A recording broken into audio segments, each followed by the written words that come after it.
As promised kay Sofia, sabi ko pag manalo ka ng medal, bibilhan kita nung swimming suit na pang-Olympic ang material. Medyo kamahalan. Pero dahil nagakot siya ng medal, 3 bronze, 2 silver ata at saka 1 gold. So, ito kami. Dumayo pa kami rito sa Ostrava para bilhan siya. Kasi dito lang mabibili yon. Tara na. They are like a swimming pool, and there is a next. So you can ask Oh, her. there is a fire. Okay yung outfit mo, Pinkay, ah.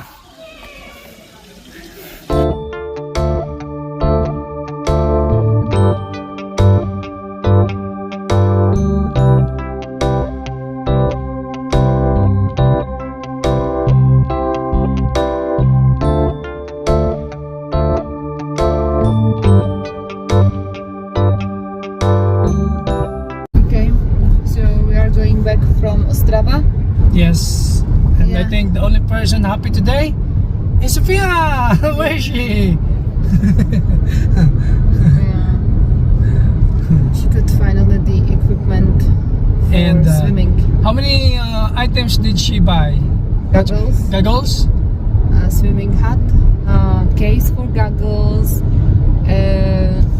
the swimsuit, swim bag. Wow. So 6 pieces. 6 pieces. And jeans, 1 jeans. Wow. That's nice. Yeah. Sophia. Thank you.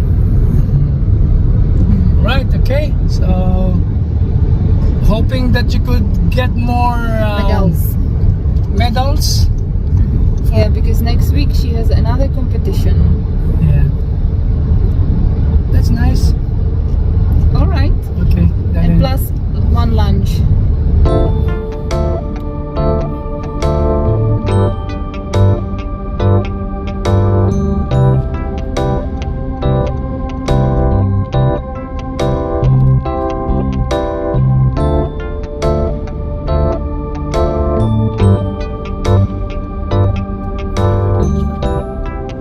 I bought my swimming bag, snorkel. Snorkel? May I see your snorkel? I'm saying it checks it. Why do you need snorkel? For training breathing. Training breathing. Okay.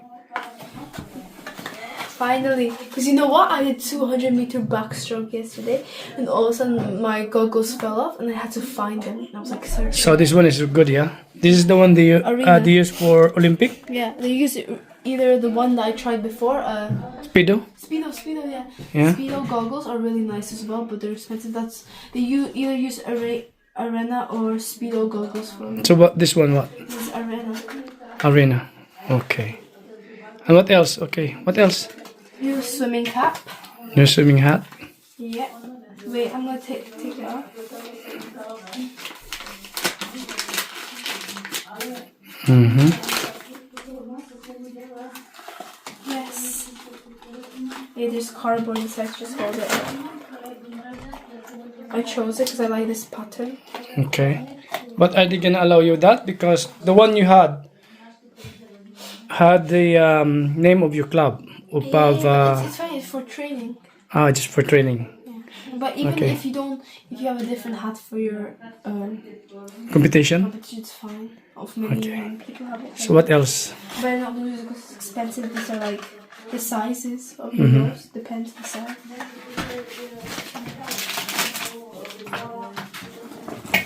New swimsuit, but this is for training. This is not like.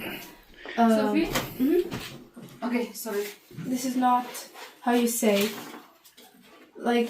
That's for training. This is for training only. Okay, the one we showed you, the first one we showed you when she was fitting on, And that was for racing. racing, but nothing fits her. Yeah, like it fits the top half, fits Yeah. perfectly, but always it's very hard to get. So there's no available there No for her size. size. So we'll find Yeah, but another store. I already have a swimsuit for racing. I have Speedo. Is always the brands are either Speedo and Arena. Arena and Speedo are the best brands for swimming. And what else? So just the swimsuit arena. For goggles. Google's Arena. Google's case. Yeah, case. So okay. Anything else? Yeah, I have still one more. No, enough no more. The receipt is the last one. Yeah. So all in all, how much I spent all in all? Around 4,000 koron, 5,000. 5,000 koron. But I'm so happy for the goggles the most because my goggles are horrible. It's okay. You got the medals yesterday. So congratulations again, and hopefully you're going to win more medals and diploma. Okay. Yeah. That's nice. May I see?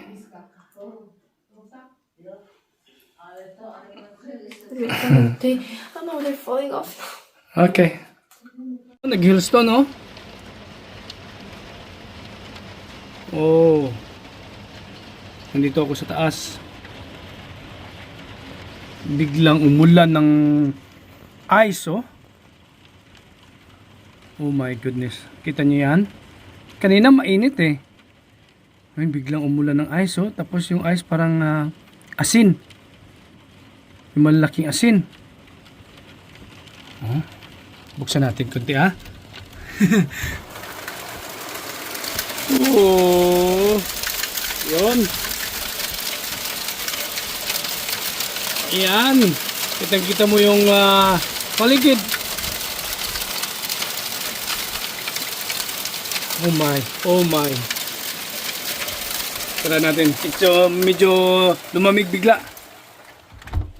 Ewan ko bakit ganitong panahon ngayon. So, katatawag lang sa akin yan. Nakalabas niya lang galing sa work. Alas 5:15 na ng hapon. Si Sofia naman nasa kanyang training sa swimming. Balik training siya. Talagang yung bata porsigido talaga. Gusto talaga mag-compete. Inayala namin. Full support. Yun. Ito nga, umulan ng snow, ng ice. So, at malakas ang ulan. Hintayin na lang natin na makauwi si Ana at si Sofia. So si Ana kasi didiretso kay Sofia para pipick upin niya si Sofia pagkatapos ng kanyang training sa kanyang club. On my previous vlog, ang dami sa inyong nag-comment kung talagang nahuli si Zaldico dito sa Czech Republic at kung napabalita ba sa local news dito na talagang nahuli siya. Personally, wala akong alam. Nalaman ko rin yan sa Facebook, nagkalat sa news, especially nung napakinggan ko ang Pangulo ng Pilipinas nga na nahuli nga si Zaldico dito sa Prague. So, ang ginawa ko, tinanong ko ang mga locals, including Hana and Maminka. Para hindi nyo ako masabing nagsisinungaling, tatanungin ko uli si Hana. Let me ask you again. Have you ever heard a Filipino, a politicians in the Philippines, being apprehended here in the Czech Republic while he was entering in the Czech Republic, in the border of the Czech Republic and Germany, something like that? Have you heard any news? No. No. We also asked Maminka if she knows anything about that, because Maminka, she reads news every single day in the morning and watches news afternoon and night. But nothing. So wala po kaming balita dito niyan na si Zaldico ay nahuli ng authority dito sa Czech Republic. Awan ko kung totoo yan. Pero wala talaga. So anyway, mas nauna kayo dyan balita sa Pilipinas dahil lumalabas lang yan sa feed ko dito sa Facebook, from Philippines Facebook. Pero dito sa Czech Republic, wala talaga kaming napapanood o naririnig na news locally na si Zaldico ay nahuli ng authority dito sa Czech Republic while entering to Czech Republic from the Germany. So wala talaga. So sana hindi kayo ma-disappoint. Pero wala talaga. So anyway, Hannah's with me. She just came home from work. And Sophia in her room. Pinkay, what are you up to? Nothing. Say hi. Just hi here. Come here. Okay, kasi nagpipihi siya. Anyway, klaro ko kasi nagtatanong kayo so sinagot ko lang. Kasi nababasa naman sa comments dyan below o sa mga previous vlog ko ang comments nyo. Nagtatanong kung nahuli nga si Zaldico dito sa Czech Republic. She just came home from school. After school, she asked permission if she could walk around in Opava with her classmates. Classmate only, just one. Just one? Okay, and then what did you do? We went shopping. What did you buy? I just bought 2 shirts. They were only for 100 korun. Right, okay. Yeah, what did you eat at school, Pinkay? I had knedlik. Huh? Knedlik. Nedlik. Yeah. And goulash? No, it was with the vanilla. Okay, come on. Yeah. I cook curry and rice. If you're hungry, it's ready. I'm really full today. I'm sorry. It's okay because only mommy requested that dish. Yeah. She requested me to cook her curry. So I said that, okay. So I cook curry for mommy. Sisinko! She misses so much Sophia, oh? Huh? Huh? So, tatapos ko lang magluto ng kanin, mainit pa. Yun yung jasmine rice. At yung curry na niluto ko para kay Hannah. Yan, mamaya pa yun huwi si Hannah. Oras is alas 3:50. So, papauwi na yun si Hannah. Alright, okay, si naglalaro rito. Okay, I would like to thank again the people who give in our super thanks. So many people, because so many people give you in your super I thanks. feel bad. Okay, why do you feel bad? They give you heartily. Okay? So that's what you're gonna buy for your swimming equipments because you need more, right? What else do you need? Maybe a new tech suit, but no, I already have one. It's fine. All right, so yeah, we're gonna save that money and gonna buy you a new one again, okay? Once Yeah. I find the size, once I find a good size. Yeah, once she finds the correct size for her. So yeah, salamat po kay Ma'am Tess Bartolome. Ma'am, napaka-generous niyo po. 2 beses na kayo nagbigay sa amin. Maraming salamat po sa inyong pagiging generous. Salamat po ng marami sa inyo. We're so grateful for this. Salamat din kay Filipina living in Korea. Ma'am, kumusta kayo dyan sa Korea? Yeah, salamat din sa inyong super thanks at salamat sa palagi nyong pagsuporta kasi nababasa ko palagi yung comment nyo. So, yeah. At kay Nancy Yusores, salamat din po sa pagbigay sa super thanks. We do really appreciate your generosity. At kay Arnold Trenta, salamat po sa pagbigay sa super thanks at salamat sa patuloy niyong pagsuporta sa aming channel. We really feel your support, your love towards us. So, maraming salamat po.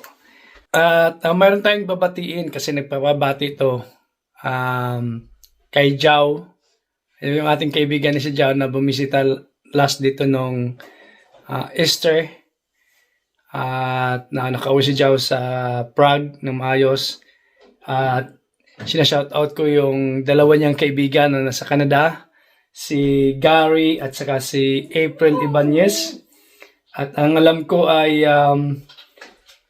birthday din ata ni April. Belated happy birthday April sa iyo. So happy birthday sa inyo dyan. At hi sa inyo ni Gary at April dyan sa Canada. So salamat sa inyong patuloy na pag-support sa aming channel. Sa walang sawa niyong panonood sa amin. Sa mga nagbibigay sa amin sa Super Thanks. Maraming salamat po sa inyong napakabuting puso. So, tinulungan niyo po si Sophia na makabili ng kanyang mga goggles. What else, Bingay? What that? Snorkel. Snorkel, swimming hat, her bags, yung goggles case, at swimsuit. At may bibilihin pa siyang isa na hindi pa namin nahanap talaga kasi walang may magkasya sa kanya. But sa pera na aming malilikom mula sa Super Thanks, yun po ang ibibili namin na mga equipments ni Sophia. So maraming salamat sa inyo at directly kayong nakakatulong kay Sophia sa kanyang pangangailangan sa kanyang swimming competition.